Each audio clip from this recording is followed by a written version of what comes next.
من أجل أهل الشام كان مسيرنا والشام دوما غريب في الحياة وفي الممات ومجهول الهوية والصفات، كذا كانت حياتي دون معنى يفسرها ككل الكائنات، بلا أم تهدهدني رضيعا تقبلني ككل الأمهات، تكفكف لي دموعي حين أبكي وتسمعني أغاني مرضيات، بدون أب أضم إليه اسمي ويحميني سهام النائبات،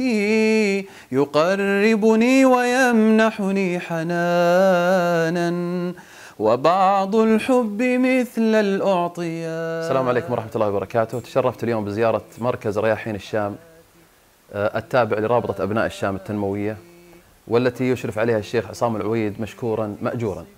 الحقيقة المركز جميل جدا ورائع، وما رأته عيوننا ما نستطيع حقيقة أن نوصله لكم عبر حساباتنا الشخصية أو ننقل لكم عبر هذا اللقاء.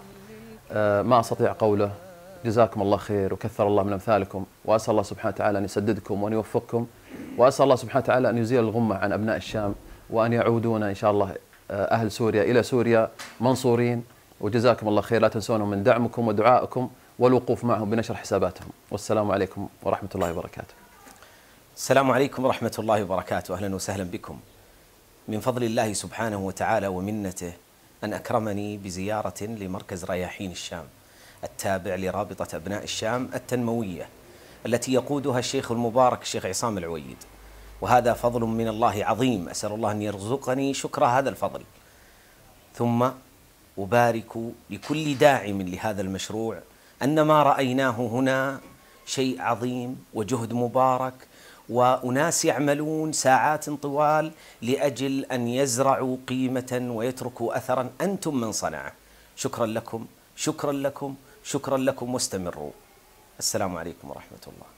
بسم الله الرحمن الرحيم. في عيد الأسبوع الجمعة 8 من شهر رجب عام 37 و400 وألف تشرفنا بزيارة رياحين الشام التابعة لرابطة أبناء الشام، والتي تحوي عشرات من الأيتام الذين ربما فقدوا الأب أو الأم أو أحد الأبوين جراء الأزمة السورية. رأينا مكان يحتضنهم، يرعاهم، يهتم بهم، مناهج راقية، أساليب فريدة، أساليب متقدمة، مكان يحتضن مثل هؤلاء الصغار حتى ينشأ جيل فريد من الأيتام الذين كانوا ضحية لما يجري في سوريا. كل الشكر وكل التقدير وكل الدعاء وكل الثناء للقائمين عليها، وبالأخص لفضيلة الشيخ عصام العويد ولكل الرجال والسيدات الذين يقفون كالجنود المجهولين خلف الكواليس. دعواتنا لهم، وبإذن الله لهم مزيد من التوفيق. السلام عليكم ورحمة الله وبركاته. من أجمل الأيام أنا أزور مثل هذا المكان، مركز رياحين الشام للأيتام رعاية وتعليم التابع لرابطة أبناء الشام التنموية التي يشرف عليها الدكتور عصام بن صالح العويد. الحقيقة عمل جبار وجهد متميز جدا، ويعني الإنسان يعجز أن يصف مثل هالمشاعر هذه لما يرى مثل هذه الأعمال.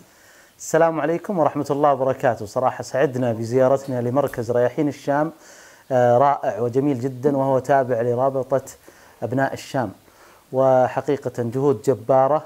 وأيضا يعني صراحة تفاجأت بأن تكلفة كفالة الأيتام في هذا المركز يعني بإمكانية الكثير من الناس أن يساهم في هذه الكفالة. 250 ريال في الشهر، مجموعها في السنة 3000 ريال. أسأل الله أن لا يحرم القائمين والداعمين لمثل هذه المراكز.